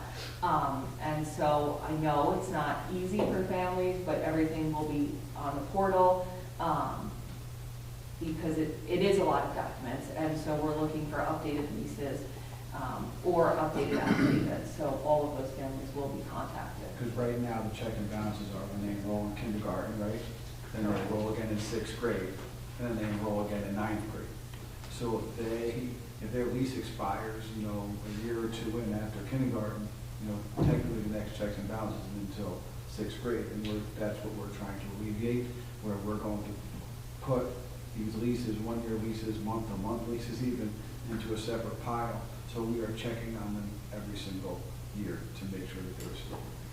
Yeah, and it's not because we're targeting these families, it's the documents that they're providing are valid for a 1-year period. And so we do understand that it is a cumbersome process, but we really have to ensure that everybody is where they say they are. So I just want to thank Ms. Auerbach for all her help on that because it is a huge task, and then from there it will be sent to the building levels, and we'll all work collaboratively to get it done. But that'll be forthcoming in the beginning of April. And that concludes my report. And there's no correspondence tonight, but can we go back to the top? Oh, yeah. Well, first, does anyone have any questions for Stephanie? Oh, well, you look like you had a question. Okay, so let's move on then. Okay, we're going to go back on the agenda to the committee of the whole. I seek a motion to approve the minutes of February 25th, 2026 regular. Need a second, Tony? All in favor? Aye. Opposed? Okay.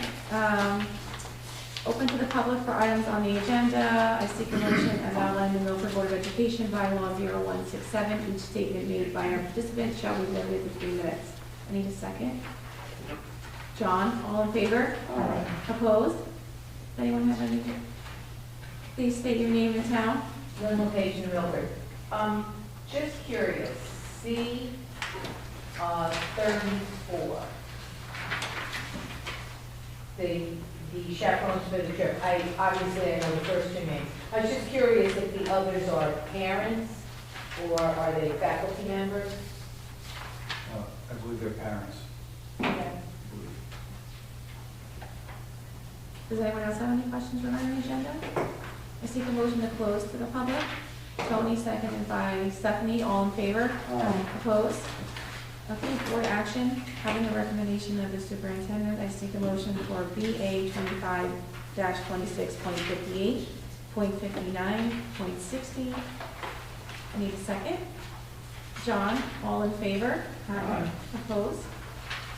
Educational programs and curriculum, Stephanie Coffinger. I make a motion to seek approval for C 25-26.33, .34, .35, .36, .37, and .38. Each needs a second. Andrew, all in favor? Opposed? Personnel. I make a motion for P 25-26.75, .76, .77, .78, .79, .80, .81, and .82. I need a second. Tony, roll call. Mr. Albro? Yes. Ms. Calderon? Yes. Mr. DeCosta? Yes. Ms. Coffinger? Yes. Mr. Lombardi? Yes. Ms. Moore? Yes. Vice President Gunn? Yes. President Gomez? Yes. Finance and facilities, Cheryl Calderon. So, can I ask you a question? I skipped over the board reports, so I was gonna read something for them. Did it? But can I do it now, or do you want me to do it at the end? Do you want to do it at the, right after Yeah, I policy? did. It was about the budget, so. Oh, no, okay, if you want to do it. Okay, well, now I feel like it's awkward, but I'm gonna say it. Why is that awkward? Just All right. say it. Okay. Good evening, everyone. I want to take a moment to recognize the tremendous amount of work that went into getting us to a balanced budget this year. As chair of both the finance, facilities, and negotiations committees, I have a unique perspective on the time, effort, and thought it takes to balance a budget of this size and significance and the downstream effects of any decisions made. This is not easy work, it never is, and this year it came with a set of challenges that I think everyone in this room understands all too well.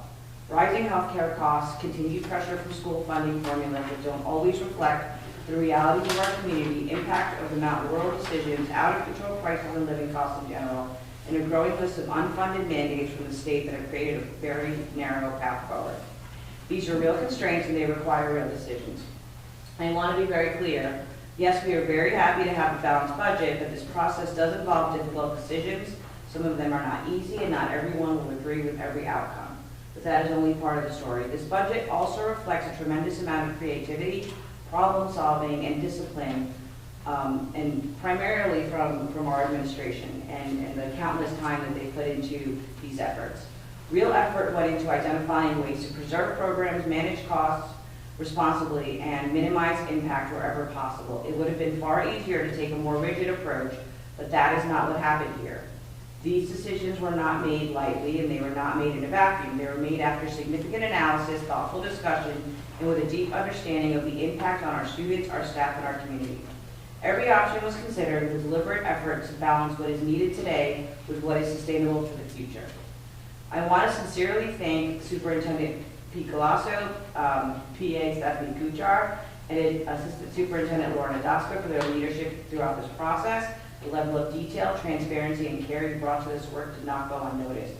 I also want to recognize our broader administration, faculty, and staff. Budgets are not just about numbers on a page. They translate directly into people, classrooms, and programs.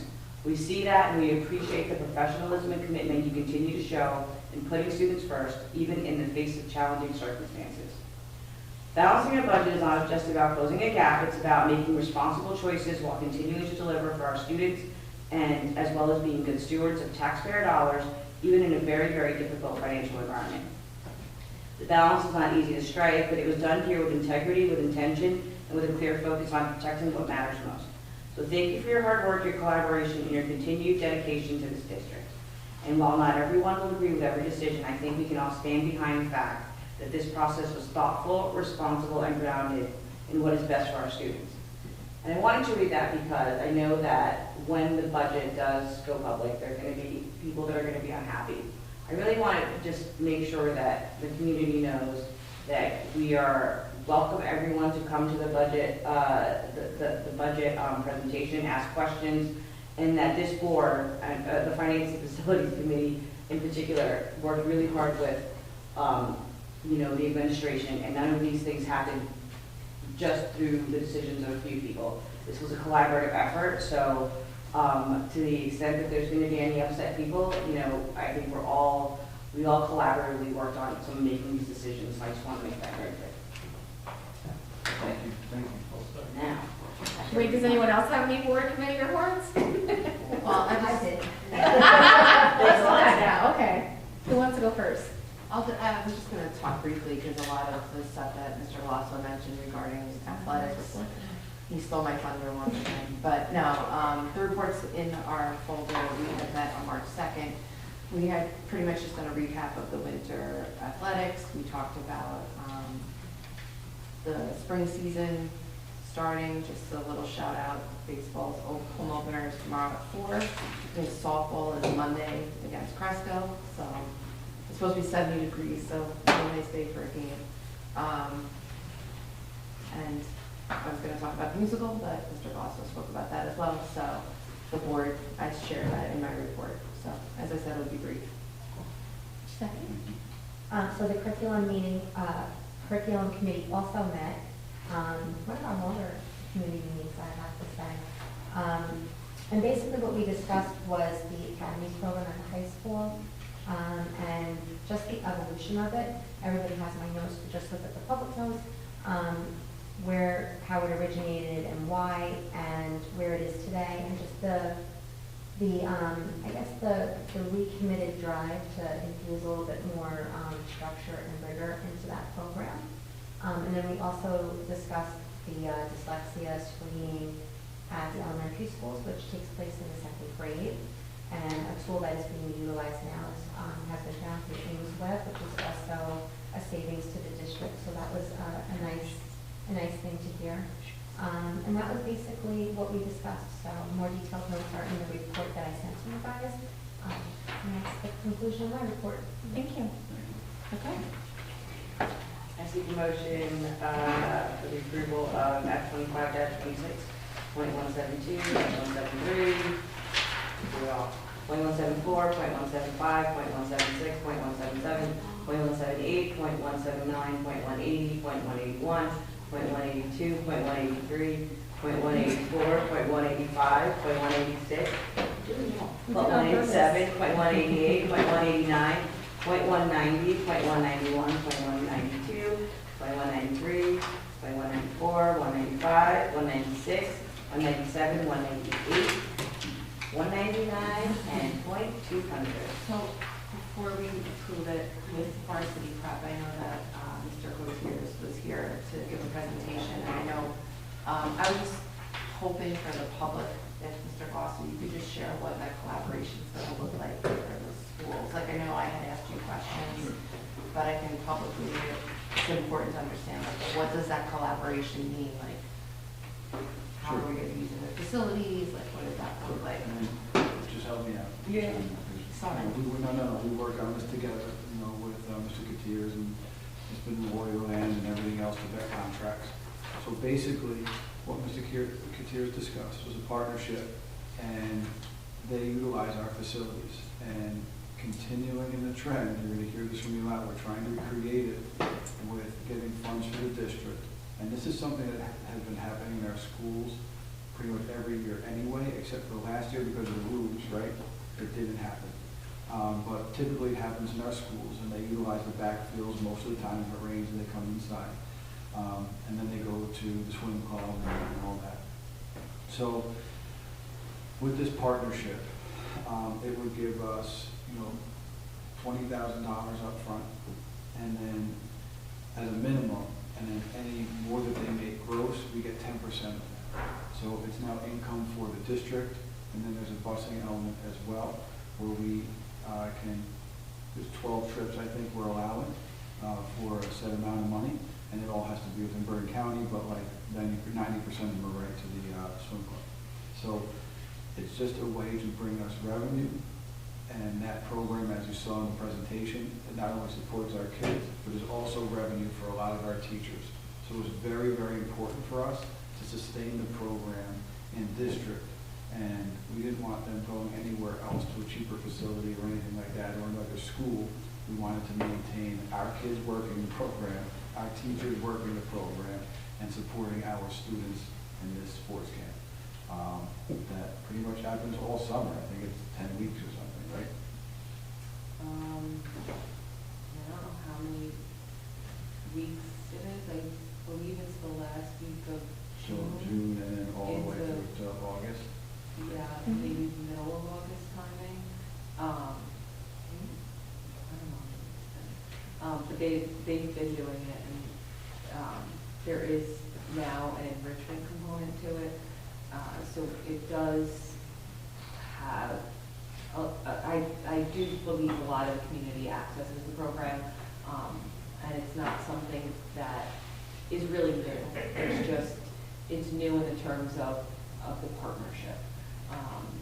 Because, like Mr. Galasso said, it's our staff, our kids, that are all part of the community, so it makes a whole lot of sense. And it's going to run while our custodians are here, so it's not like overtime. If there is overtime or if there's busing overtime for some reason, that's extra that they pay.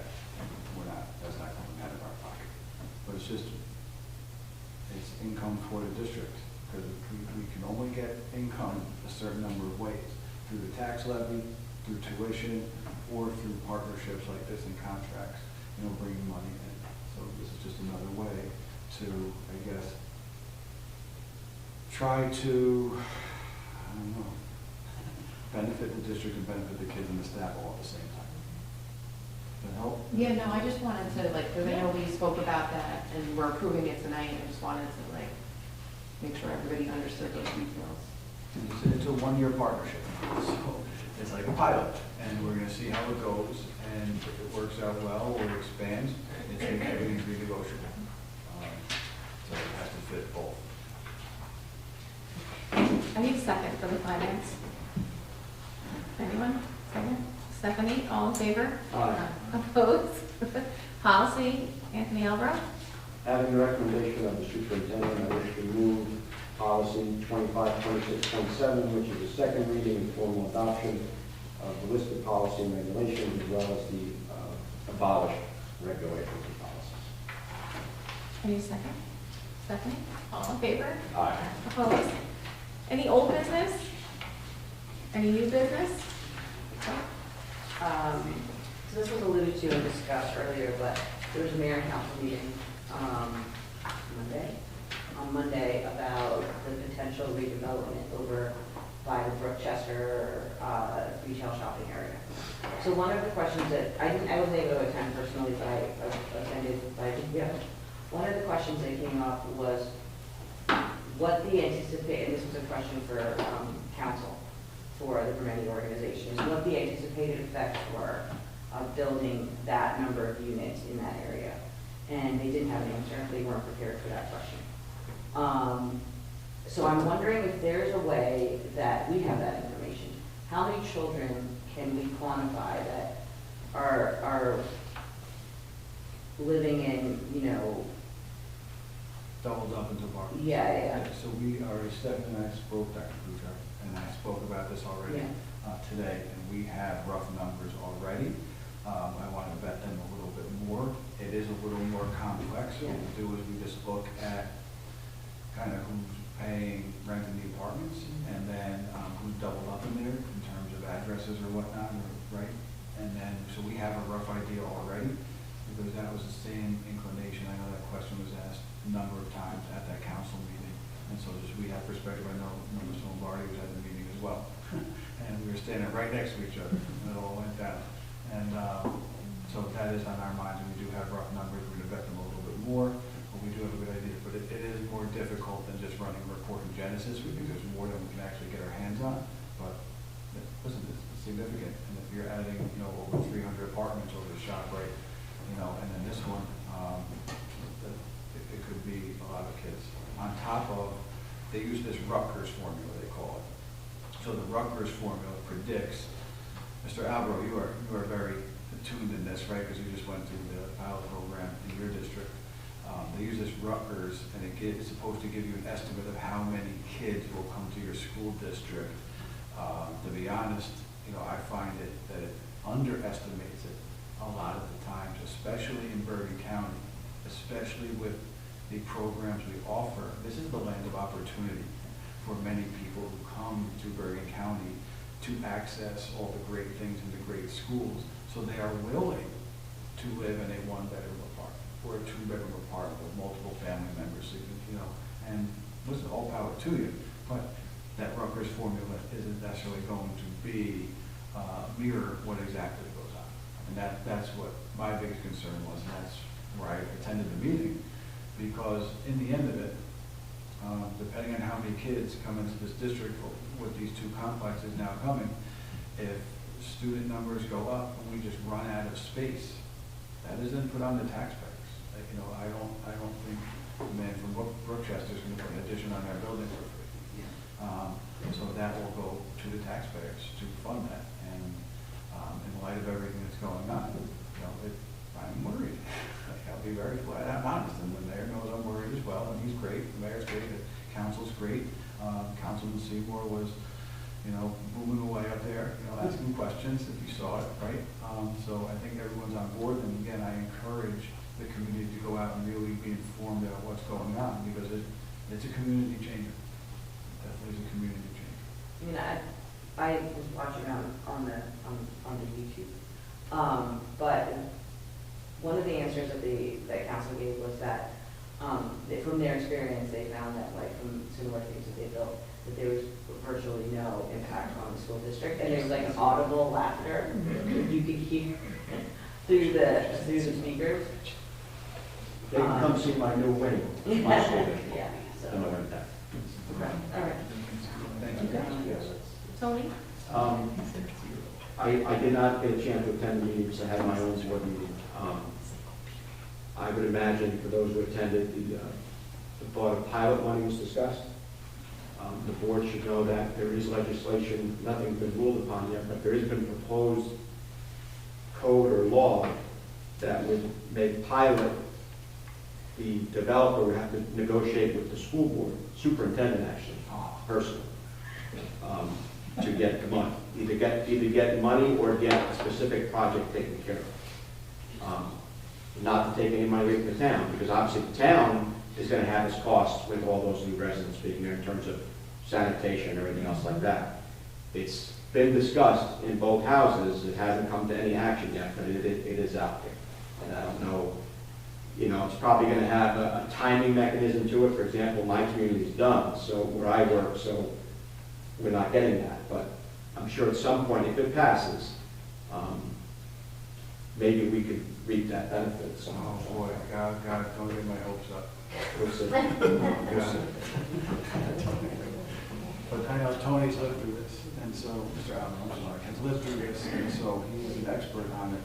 And we talk about a lot of apartments in Woodbridge, a lot of apartments. How many apartments, do you know how many apartments there were? If you visit my town, it is basically a brand new community of apartments, townhomes, condominiums, single-family homes. My early elementary grades used to average 80 students in every grade, now we're 125 in every grade. We just finished a brand new wing of our grammar school to house all these students. It's a wonderful joy to have all these students and all the talent and the diversity, but you got to find seats for them and rooms for them, and that's what we spend. And once you find the room, you also have to find teachers in those rooms as well. So it's like, that's, I agree with what Tony's saying. It's wonderful to have all these kids and the diversity and, you know, the talent that comes in, but it's money. It comes down to the dollars. Who paid for the wing? The addition. Who paid the addition? I'm sorry? The addition? Who paid for it? Who paid for it? We built a two-story wing. Who paid for it? We got state aid money. State aid, Okay, anyone else? Okay. Make a motion to open the public as outlined in Milford Board of Education bylaws. Ordinance 7, each speaker by participant shall be limited to 3 minutes. Need a second? Stephanie, all in favor? Aye. Opposed? Anyone from the public? The motion to close to the public. Tony, seconded by John, all in favor? Aye. Opposed? Okay, closed session. We're going here. Okay. It is hereby moved that the Board of Education adjourn into executive session in accordance with the provisions of Section 8 of the Open Public Meetings Act after 2:31 p.m. for the purpose of discussion and consideration of matters pertaining to the following subject: personnel and student matters. The minutes of the executive session will be made available to the public when the need for confidentiality no longer exists. Seek a motion? Stephanie, seconded by John. All in favor? Opposed? Okay. When we come back, we will not be taking any action. So thank you, everyone. Our next meeting is April 29th. Thank you. Good night.